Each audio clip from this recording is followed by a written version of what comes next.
Coucou à tous, bienvenue sur ma nouvelle vidéo qui va traiter aujourd'hui d'un sujet qui me tient énormément à cœur, qui est le bypass. Donc si tu viens ici, c'est que tu sais déjà à peu près ce que c'est, donc je vais pas vous faire un cours sur le bypass, c'est pas du tout le but.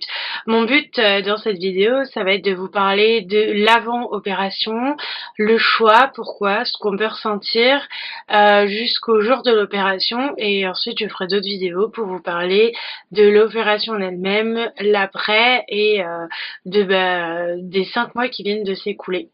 Voilà, donc pour me présenter, donc je m'appelle Loli New Life, donc j'ai bientôt 30 ans, je suis infirmière, voilà, je vis avec mon compagnon, j'ai pas toujours été obèse, j'étais déjà enfant, j'étais un peu, voilà, j'étais normale on va dire, hein, j'ai jamais été au-dessus de la courbe de poids qu'on peut nous montrer dans notre carnet de santé.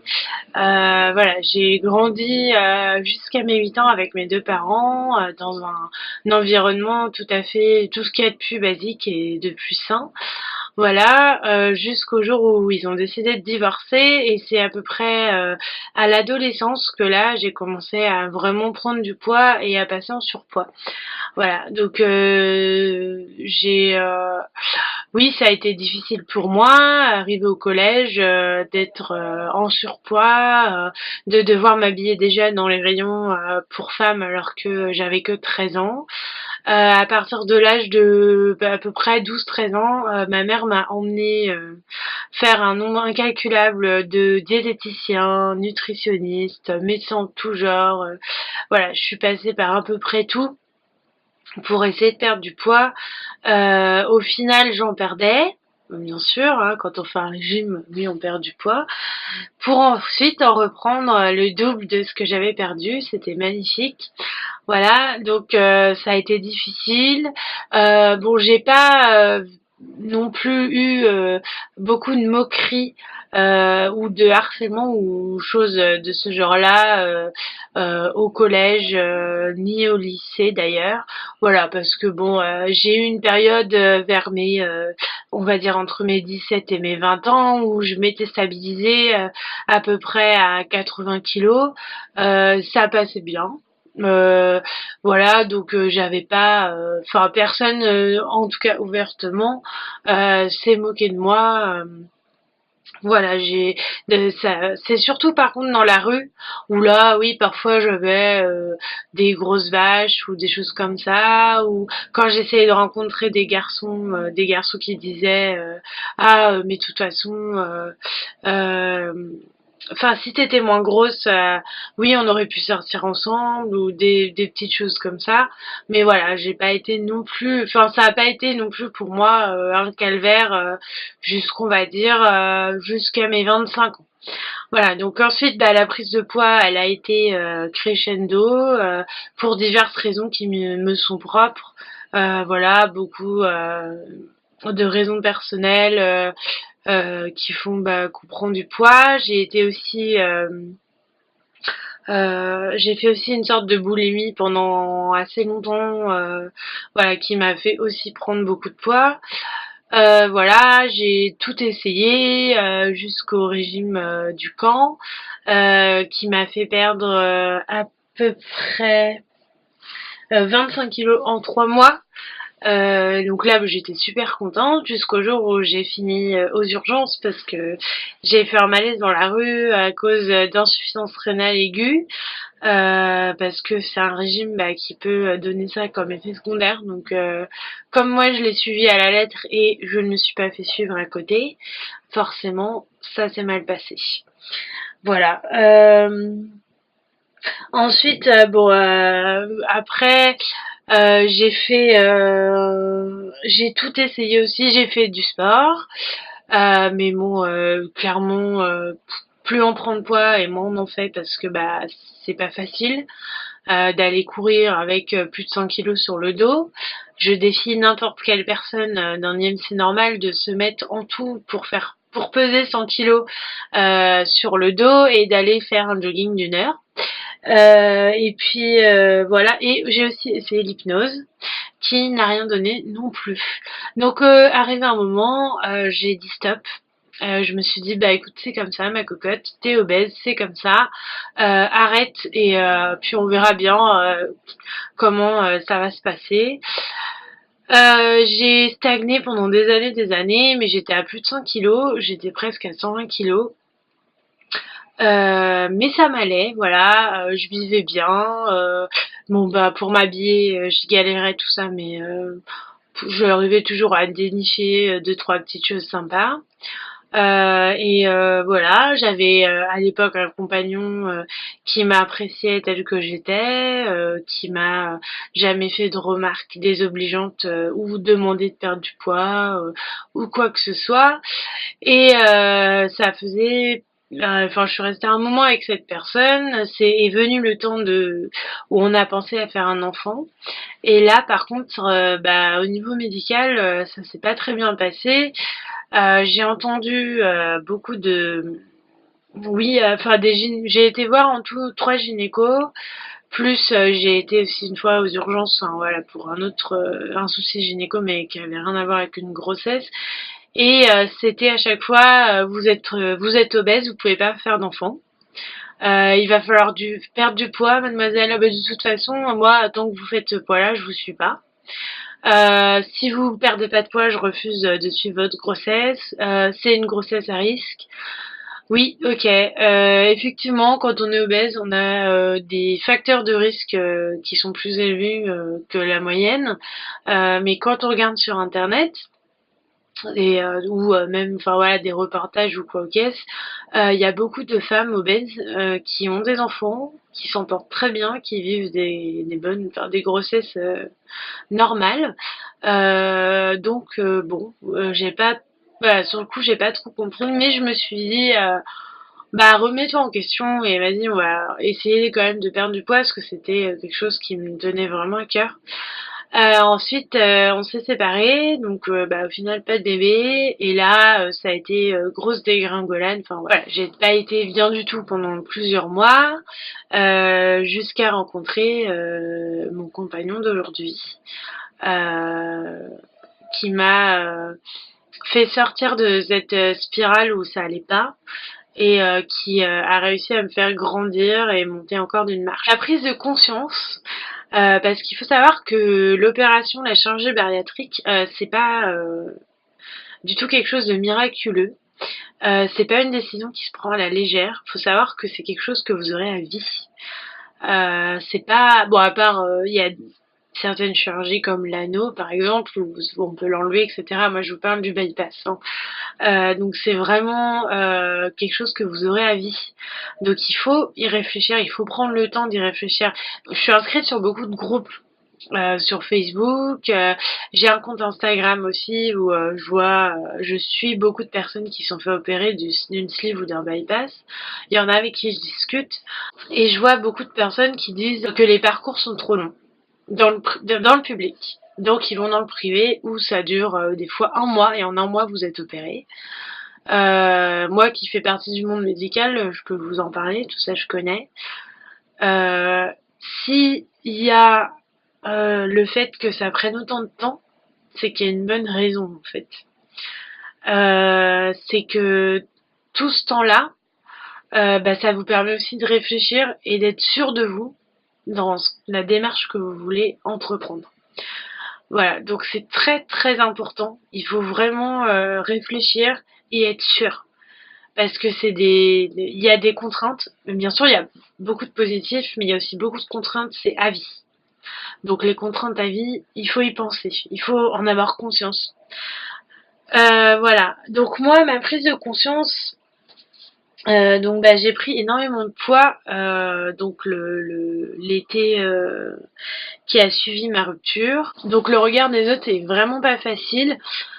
Quand on vous dit oui, vous pourriez vous lever, vous prenez 2 places, ou dans les bus pour ceux qui habitent à Paris, parce qu'en province je sais pas, enfin je prends pas le bus donc je sais pas si c'est pareil. Chez nous en tout cas, à l'avant il y a des places pour une personne mais qui sont très larges. Souvent c'est des places prioritaires, donc pour les personnes voilà, enfin qui en ont plus besoin que nous. Et j'ai déjà eu des personnes me disant vous pourriez aller vous asseoir aux places qui sont prévues pour les obèses. Voilà, donc parce que bah c'est des places larges et là oui effectivement là-dedans je rentrais, hein, bien. Voilà. Donc j'ai eu ça, j'ai eu des insultes dans la rue, au passage piéton, dépêche-toi sale grosse. J'avais, enfin voilà, beaucoup de choses comme ça en étant dans Paris que j'avais pas là où j'habitais avant.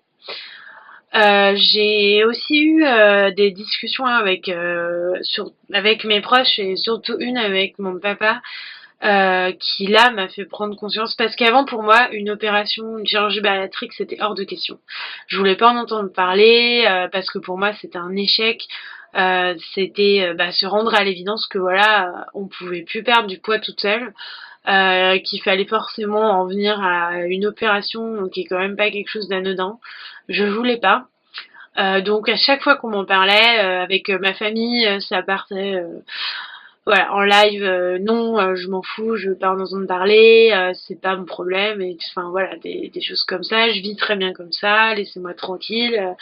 Enfin, je voulais pas en entendre parler, et cet été-là, donc mon père est venu me voir parce que ça allait pas du tout, et on a discuté beaucoup, et là il m'a dit quelque chose qui m'a fait vraiment prendre conscience. Il m'a dit tu sais, la vie, elle tient à rien.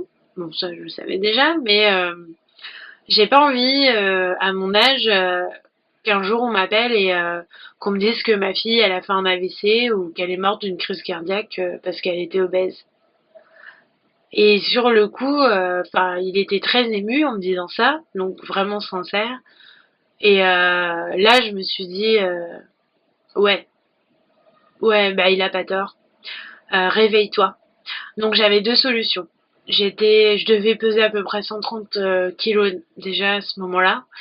C'était soit je me mettais à un régime de malade avec sport intensif et où il faut énormément, énormément, énormément de volonté, ou soit je pensais à l'opération. Donc une fois la décision prise, j'ai pris un délai à peu près de 2 mois de réflexion avec donc mon conjoint.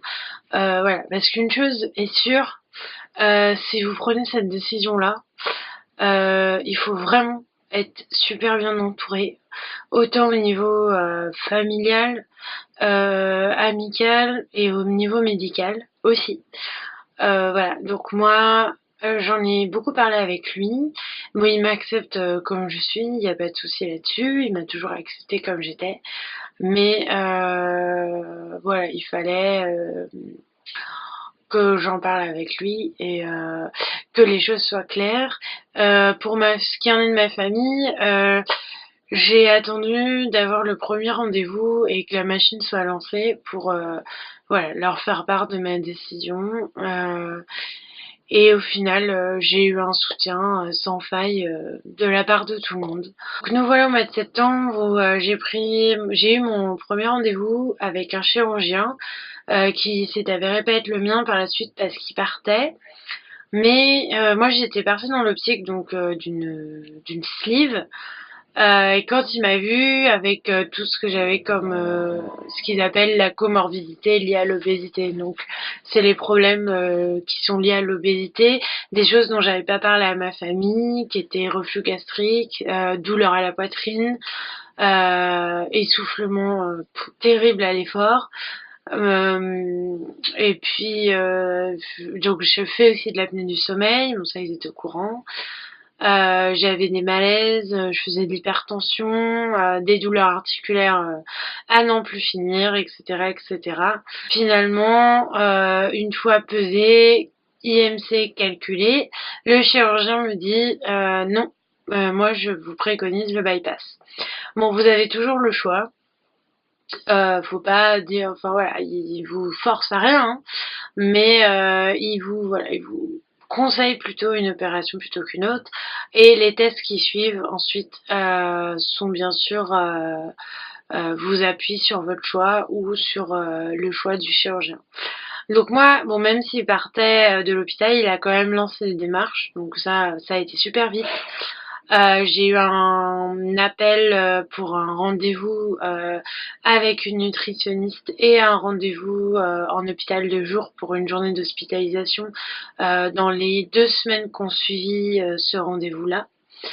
Je suis donc allée voir déjà la nutritionniste, donc qui a fait un point avec moi, qui ensuite, c'est elle qui m'a suivie jusqu'à mon opération. La journée à l'hôpital de jour, donc c'est une journée qui est assez particulière quand même.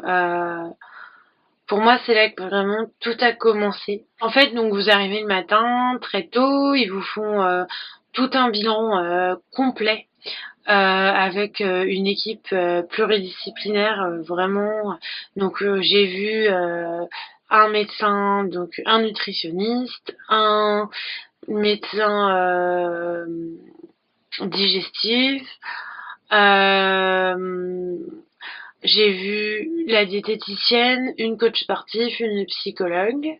Je crois que c'est à peu près tout, mais c'est déjà bien. J'ai passé plein d'examens. Donc faut savoir que mon parcours que je vais vous raconter, faut pas en faire une généralité, hein.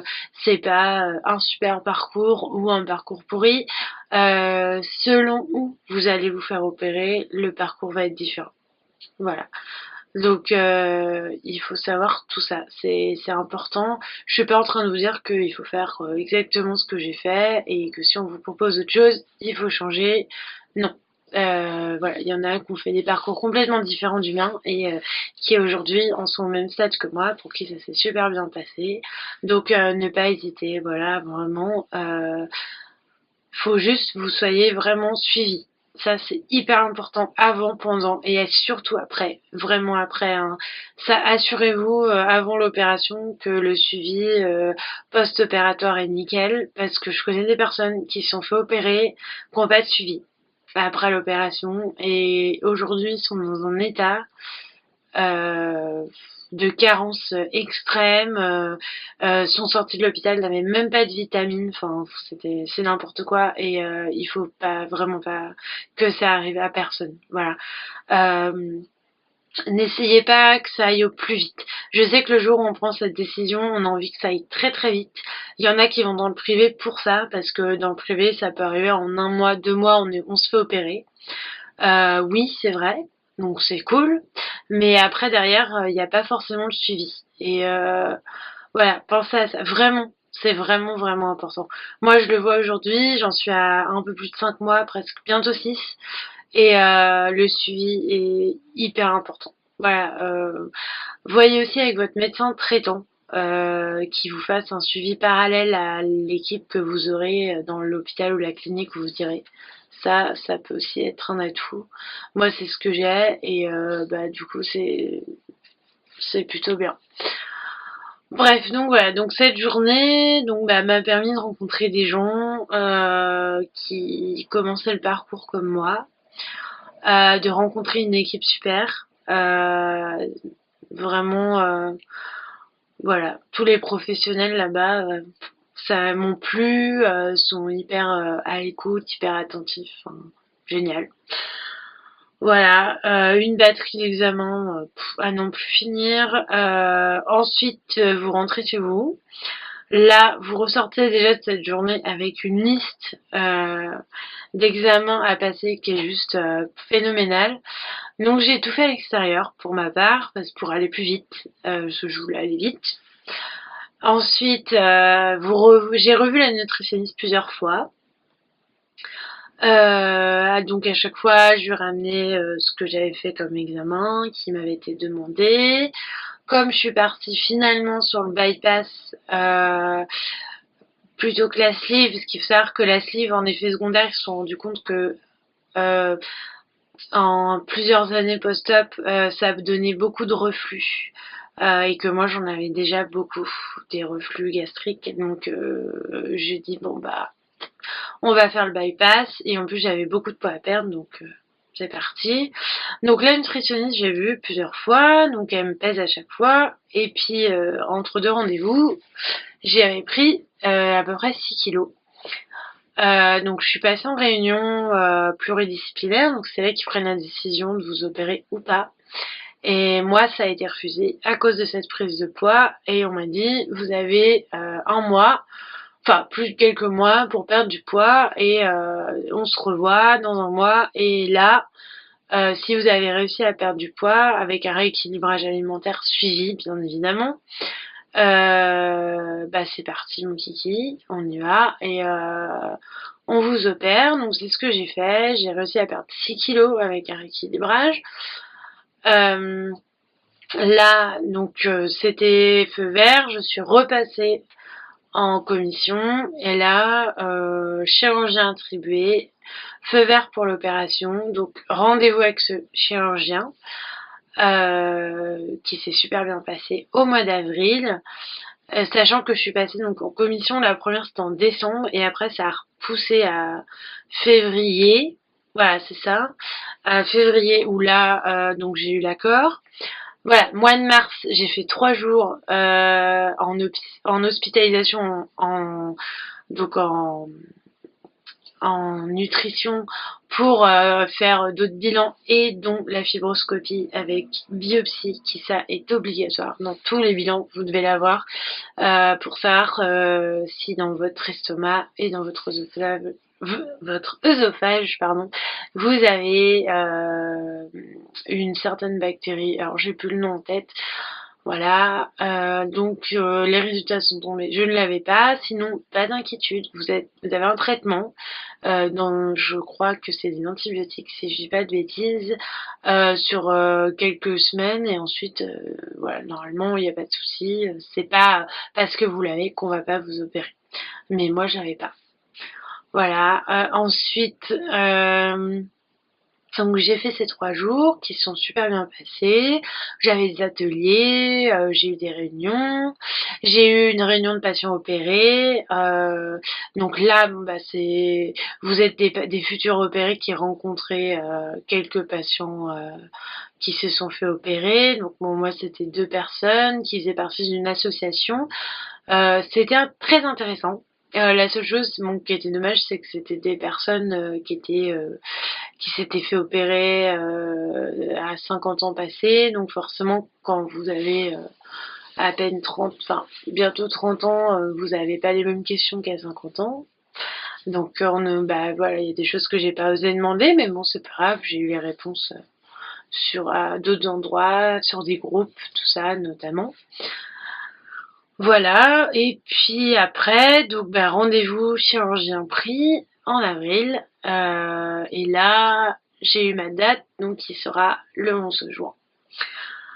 Voilà, 2018. Donc là, super contente. Bon, un peu déçue que ça soit pas avant, mais j'avais ma date, donc j'avais 2 mois pour me préparer. Voilà, donc ce dont je voulais vous parler aussi, qui est vraiment très très important et je l'ai remarqué sur beaucoup de personnes qui me suivent sur Instagram, avec qui je discute, qui sont pas encore opérés, et quelque chose que j'ai remarqué qui m'est arrivé aussi. Il faut savoir que quand vous avez votre date ou quand ça approche, plus l'opération approche et plus vous êtes impatient et plus c'est difficile. Plus votre obésité vous saute aux yeux, vraiment, vous voyez plus que ça, vous pensez plus qu'à ça. Vous en êtes à remarquer tous les choses que vous ne remarquiez pas avant. Alors, bon, je suis pas psychologue, donc pourquoi ça fait ça, je sais pas. Pourquoi avant je me rendais pas compte comme ça, je ne sais pas. Mais voilà, avant, bah, je me rendais pas compte des gens qui me poussaient, des gens qui me regardaient mal, vraiment des regards difficiles. Même quand je sortais avec mon conjoint, qu'on allait au restaurant. Donc moi, je suis quelqu'un qui est très coquette à la base, très féminine. J'ai toujours été, même une fois, voilà, même à mon poids max. Enfin, non, pas mon poids max, mais presque. Voilà, pour toujours bien apprêter, je mettais des jupes et tout ça, et bah franchement, à la fin, je voyais les ricanements, les regards vraiment blessants, les remarques, voilà, au passage piéton, dépêche-toi sale grosse. Et puis le pire, vraiment qui m'a fait mal, ça a été un jour, je rentrais chez moi, il pleuvait. Je passe devant un établissement d'études supérieures et qui est juste à côté de chez moi. Et puis j'arrive et j'avais mon parapluie. Puis bon bah forcément quand on a les parapluies sur les trottoirs c'est un peu compliqué voilà pour passer. Mais bon je me mets toujours sur d'un des côtés. Hein, je marche pas au milieu voilà. Et là je passe puis deux nanas qui arrivent face à moi qui se poussent pas. J'étais côté rue et qui m'ont poussée dans le caniveau en me disant bouge de là, sale grosse, c'est ta place, elle est ici. Et alors ça, euh, bah ouais, je suis rentrée, j'ai pas pleuré, mais bah ça m'a fait super mal. Vraiment, ça m'a fait mal. Cette méchanceté au quotidien, enfin voilà, je veux dire, chacun est comme il est. Donc je comprends pas pourquoi, voilà, pourquoi tant de méchanceté, pourquoi on fait ça. Voilà, et c'est vrai que oui, avant l'opération, c'est des choses que vous ressentez et que vous remarquez de plus en plus. Et c'est voilà, c'est très difficile à vivre, vraiment très très difficile. Voilà, et l'attente, elle est super longue. Moi, j'étais devenue vraiment, enfin, j'étais très mauvaise humeur, impatiente, devenue exécrable. Enfin, c'était vraiment, je me supportais plus du tout. Au travail, dans la rue, nulle part, enfin ça allait plus. Et en plus à la fin, les 2 derniers mois, bah après le rendez-vous du chirurgien, donc c'est ça, les 2 derniers mois, j'ai pris 10 kilos. Donc bah je suis arrivée, mon poids maximal à 145. Donc ça a été bah, le gros choc la veille de l'opération quand je me suis pesée. Non, oui, la veille, oui, parce que je suis rentrée à l'hôpital la veille et que j'ai vu que j'avais pris 10 kilos. J'ai eu très peur qu'on m'opère pas, qu'au final on me dise non. Et finalement, bon, bah non. Voilà, je me suis bien fait opérer le jour où c'était prévu. Donc ne désespérez pas si vous prenez du poids. Moi j'avais pris, c'était surtout à cause du stress. Et avant l'opération, voilà, donc pas du tout à cause de l'alimentation. Et les 10 kilos, je les ai perdus bah, dans les 7 jours qu'on suivi d'intervention, très très vite, parce que j'ai surtout gonflé, c'était beaucoup d'eau, d'œdème et tout ça. Voilà, donc ensuite je vais juste vous parler la préparation, donc avant, un peu des petits conseils voilà, que je peux vous donner pour avant l'opération. Des choses à préparer, donc moi j'avais acheté une gourde à paille, voilà, donc toute simple, hein, parce que on a l'habitude de boire à grosses gorgées dans des verres. Là, au début, c'est juste pas possible. Et ça m'est déjà arrivé bah, de recracher toute l'eau que je venais de boire parce que je buvais trop vite.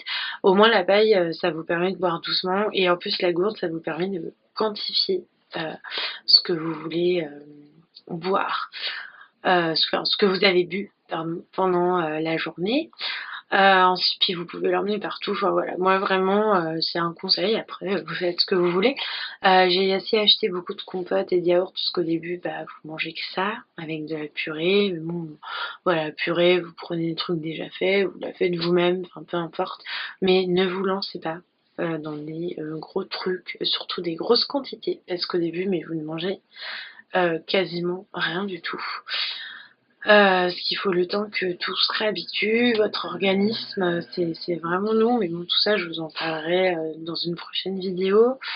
Euh, voilà, ensuite, acheter des vêtements confortables. Vraiment, voilà, des trucs amples, des choses où vous êtes bien dedans, parce qu'au début, ça va être ça. vous allez pas être très bien, les cicatrices font mal. Enfin, moi en tout cas, ça m'a fait mal. Donc pas de choses serrées. Et puis voilà, faut pas, ça sert à rien d'investir dans des trucs de fou, d'aller vous acheter plein de vêtements plus petits, quelques-uns suffiront. Hein, ça sert à rien de refaire sa garde-robe tout de suite. Voilà, ça aussi je vous en parlerai. Faut savoir qu'au début, c'est juste enfin, vous perdez vite, votre corps change assez, prend son temps, mais change quand même. Et moi, j'en suis à, voilà, à peu près, des fois au bout de 15 jours, je viens d'acheter un jean, 15 jours après, je nage dedans. Donc, bon, au final, voilà, achetez surtout des ceintures, ça vous servira plus que des nouveaux jeans. Voilà, et puis vous verrez, c'est vraiment juste un plaisir quand vous allez faire du shopping et que vous voyez que vous perdez, c'est là que vous vous rendez compte que vous perdez dans vos tailles de vêtements. Donc voilà, c'est un petit plaisir que l'opération peut vous offrir. Donc n'hésitez pas voilà, à le faire après, vraiment pas avant. Mais bon, après, chacun fait ce qu'il veut. Et ah oui, ensuite, pensez à acheter aussi oui, un broyeur de médicaments. Parce que bon, ça dépend des traitements de chacun, mais moi j'avais des gros médicaments à prendre et au début j'arrivais pas à les avaler, pourtant d'habitude j'avale les médicaments sans souci, mais là au début c'était vraiment pas possible, donc n'hésitez pas à investir là-dedans, dans un pilulier aussi, parce que vous allez en avoir tellement à prendre que au moins vous êtes sûr de pas vous planter jusqu'à temps que ça rentre bien dans la tête. Voilà, et des crèmes hydratantes pour le corps, vraiment, et pour les cicatrices. Faites-le parce que moi je l'ai pas fait. J'ai des cicatrices qui sont pas très belles, du coup là j'attends de voir mon chirurgien pour en parler avec lui, voir si ça va rester ou pas, ou si je mets des crèmes maintenant, est-ce que ça peut changer quelque chose ou pas du tout. Voilà, et n'hésitez pas à tout ça. Bon, j'espère que ma vidéo est complète et qu'elle vous aura plu. En tout cas, voilà, comme je dis, donc je suis pas, j'ai pas, enfin, la parole sainte, on va dire. Ce que j'ai vécu, comment je l'ai vécu, c'est pas forcément le ressenti de tout le monde. Je juge personne. Et voilà, je suis pas là à dire qu'il faut absolument vous faire opérer si vous êtes obèse. Non, c'est vraiment choix personnel. Voilà, moi je l'ai fait et aujourd'hui je le regrette pas, mais vraiment pas. Et au contraire, c'est que du positif depuis que je l'ai fait.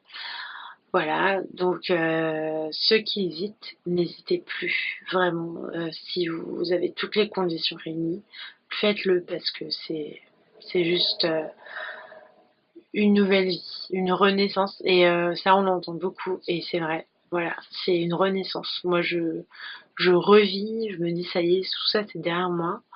J'ai rien contre les personnes, encore une fois, contre les personnes obèses et tout ça. Enfin, je l'ai été et je le serai toujours au fond de moi.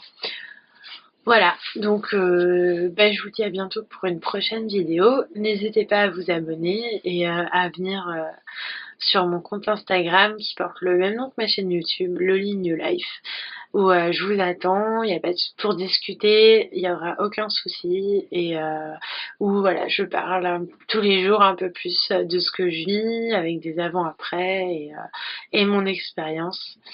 Voilà, donc n'hésitez pas, si vous avez des questions, des choses à dire, il n'y a pas de souci, je suis là. Au contraire, j'aime beaucoup échanger, donc il n'y a pas de souci. Voilà, sur ce, je vous dis à bientôt pour une prochaine vidéo. Bye bye.